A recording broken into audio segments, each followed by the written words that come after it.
ابن مسعود کہتے ہیں جب کوئی آدمی اللہ سے سوال کرنے کا ارادہ کرے تو پہلے وہ اللہ کی ایسی حمد و ثنا بیان کرے جو اس کے لائق ہے، پھر نبی صلی اللہ علیہ وسلم پر درود بھیجے، اس کے بعد دعا کرے۔ اس طرح کرنے سے ممکن ہوگا کہ وہ کامیاب ہو جائے، یعنی اپنی مطلوبہ چیز کو پا لے، اس کی دعا قبول ہو جائے۔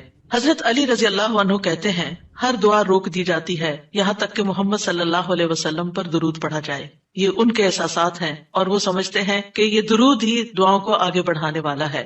مناوی کہتے ہیں کل دعاء محجوب، یعنی ہر دعا سے قبولیت روک دی جاتی ہے یہاں تک کہ دعا کرنے والا نبی صلی اللہ علیہ وسلم پر درود پڑھتا ہے، یعنی دعا اللہ کی طرف نہیں اٹھتی یہاں تک کہ اس کے ساتھ نبی صلی اللہ علیہ وسلم پر درود کو نہ ملایا جائے، کیونکہ درود دعا کی قبولیت کا وسیلہ ہے۔ ہم نے دعا کی اہمیت اور آداب میں پڑھا تھا کہ کچھ وسیلے ایسے ہیں جو جائز ہیں اور کچھ وسیلے ایسے ہیں جو درست نہیں ہیں۔ تو جائز وسیلوں میں سے ایک وسیلہ کیا ہے کہ ہم درود پڑھیں تاکہ ہماری دعا آگے بڑھے۔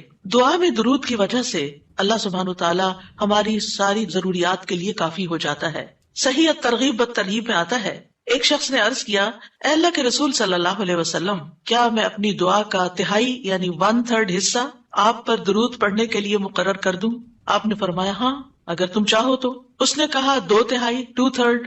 آپ نے فرمایا ہاں اگر تم چاہو۔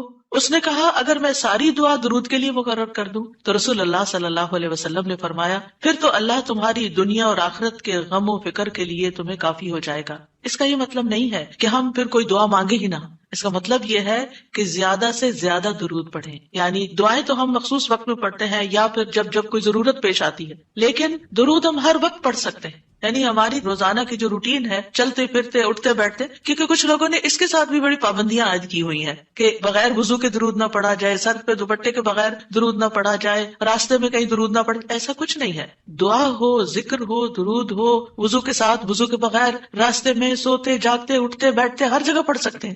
صرف یہ ہے کہ نماز جو ہے وہ وضو کے بغیر نہیں ہوتی، وہ پوری طرح سطر ڈھانکے بغیر نہیں ہوتی۔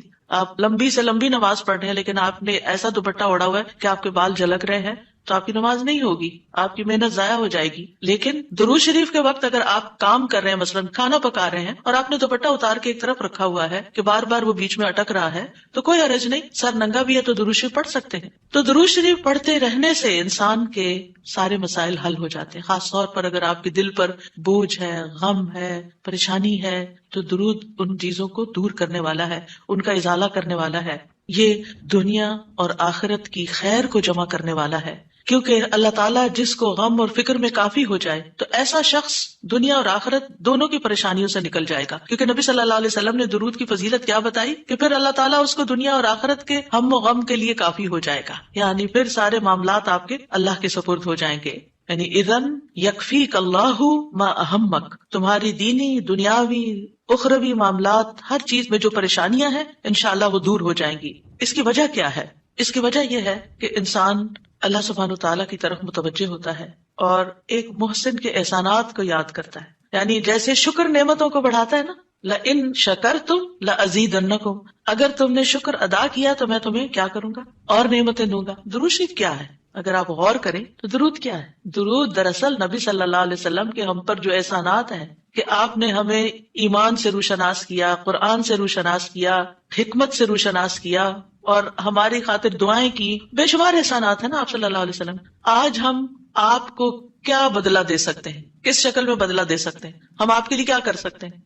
ہمارے والدین ہمارے ساتھ احسان کرتے ہیں تو ہم ان کی خدمت کرتے ہیں، ہم ان کو کچھ پکا کے دے دیتے ہیں، ہم ان کو کچھ کھلا دیتے ہیں، ہم ان کو کچھ گفٹ دے دیتے ہیں، یعنی مختلف طریقے سے ماں باپ کو خوش کرنے کی کوشش کرتے ہیں، چاہے انہیں ضرورت ہو یا نہ ہو، ہم سب ایسے ہی کرتے ہیں نا۔ یعنی ہم یہ تھوڑی دیکھتے ہیں کہ ان کو اس وقت ہمارے لاڈ پیار کی ضرورت ہے یا نہیں ہے، وہ دکھی ہے، پریشان ہے یا نہیں ہے۔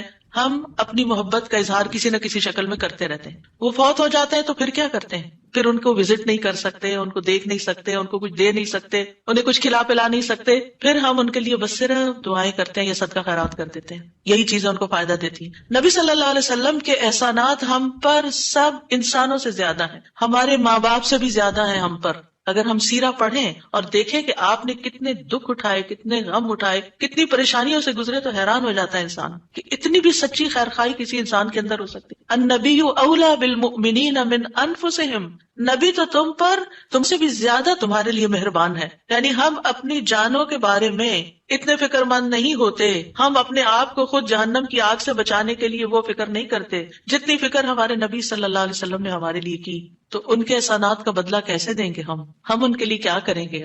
ہم ان کے لیے درود پڑھیں گے. تو یہ درود کا پڑھنا آپ کے احسانات کا بدلہ تو ہم کہاں سے دے سکتے ہیں، لیکن اس کے جواب میں ایک شکریہ ادا کرنے کا انداز ہے، ان کی مہربانیوں کو اکنالج کرتے ہیں. کیونکہ جو شکر گزار انسان ہوتا ہے وہ دنیا میں بھی مطمئن ہوتا ہے، اس کی ایک فلفلمنٹ ہوتی ہے، اور پھر یہ ہے کہ اس کے آگے کے مرحلے بھی آسان ہوتے. وہ جس کے ساتھ بھی شکر گزاری کا معاملہ کرتا ہے، عام انسانوں کے ساتھ بھی، تو وہ ان کا محبوب بن جاتا ہے. تو جب ہم اللہ تعالیٰ کا شکر ادا کرتے ہیں تو کیا ہم اللہ کے محبوب نہیں ہوں گے؟ جب ہم رسول اللہ صلی اللہ علیہ وسلم کا شکریہ ادا کرتے ہیں، اور شکریہ ادا کرنا صرف زبان سے تھینک یو کہنا نہیں ہوتا، وہ مختلف طریقے سے کسی کو دعا دینا بھی.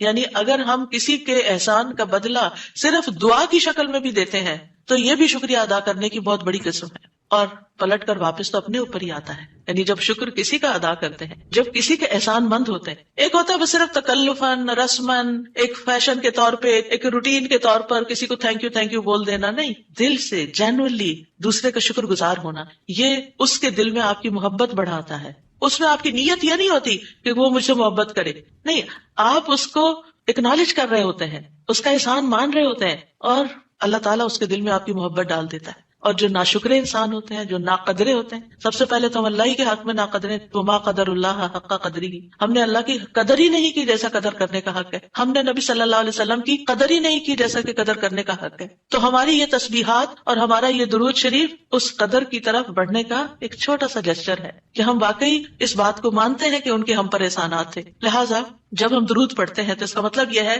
کہ ہم نے باقی چیزیں چھوڑی اور ہم آپ کا حق ادا کرنے کی طرف متوجہ ہو گئے. تو یہ چیز اللہ تعالیٰ کو کتنی پسند آتی ہوگی کہ یہ اپنے لیے کچھ نہیں مانگ رہا، اپنے لیے نہیں کچھ مانگ رہا، اپنی باتیں نہیں کر رہا، یہ اپنے غموں کو بھول کے، اپنے کاموں کو چھوڑ کے صرف نبی صلی اللہ علیہ وسلم پر درود بھیج رہا، یعنی ان کا احسان مان کر، ان کا شکریہ ادا کرتے ہوئے ان کے لیے دعا کر رہا ہے.